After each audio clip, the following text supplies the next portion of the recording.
Have you ever met somebody and then moments later, their names just disappear from your mind?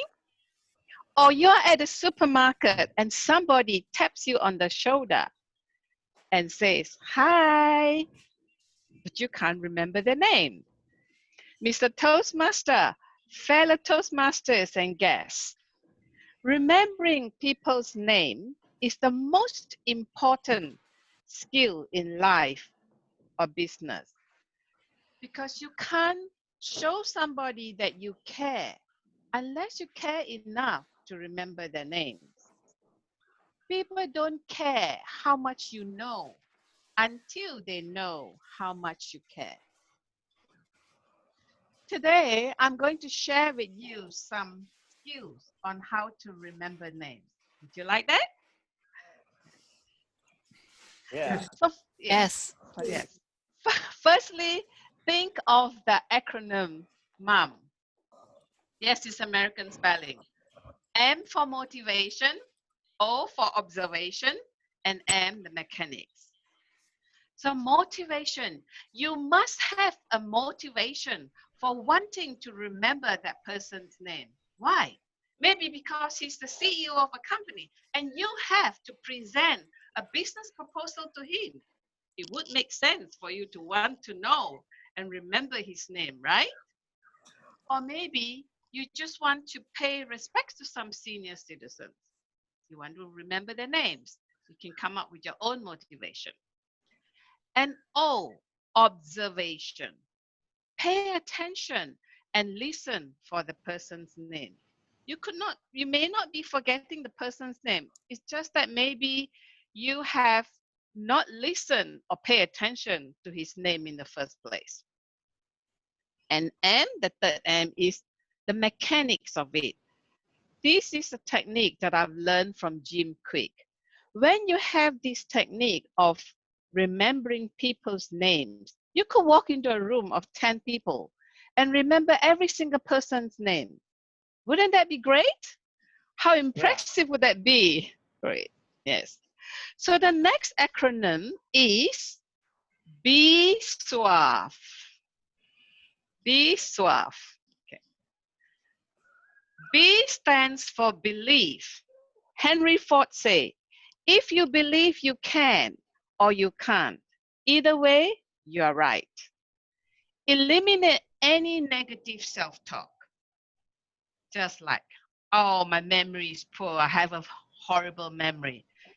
Replace that with a more empowering belief, like, my memory is getting super day by day. I have a super memory. And E stands for exercise. By that, I mean practice what you're going to learn shortly. Now, suave, there are 5 letters. The first letter, S, stands for say the person's name. If you meet Ted, say, hi, Ted, nice to meet you. Make sure you get his name right in the first place. And there's nothing worse than ending the conversation and saying, bye, Ed. And you says, use that person's name in the conversation at least 3 or 4 times. A, the third letter, stands for ask about that name.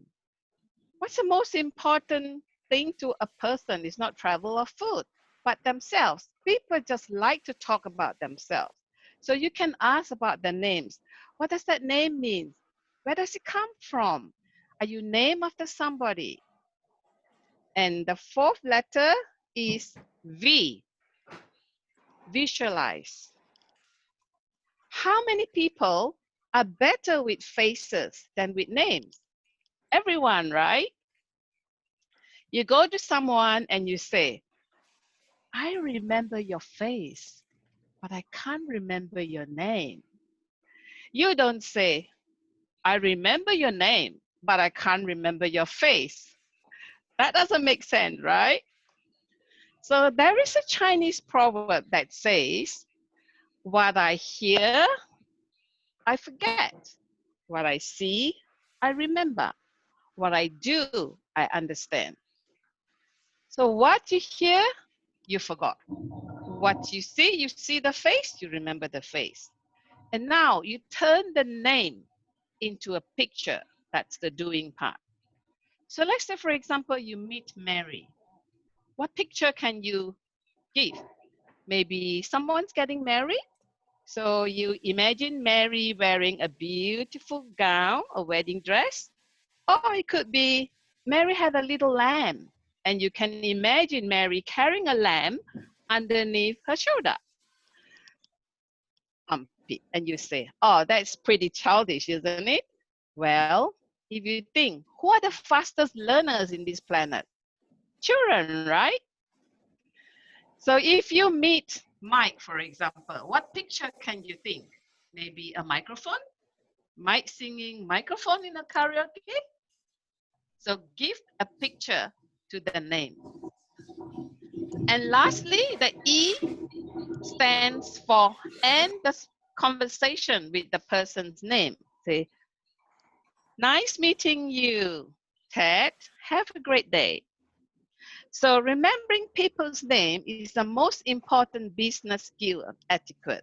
How can you show your client you care about them if you don't even remember their name?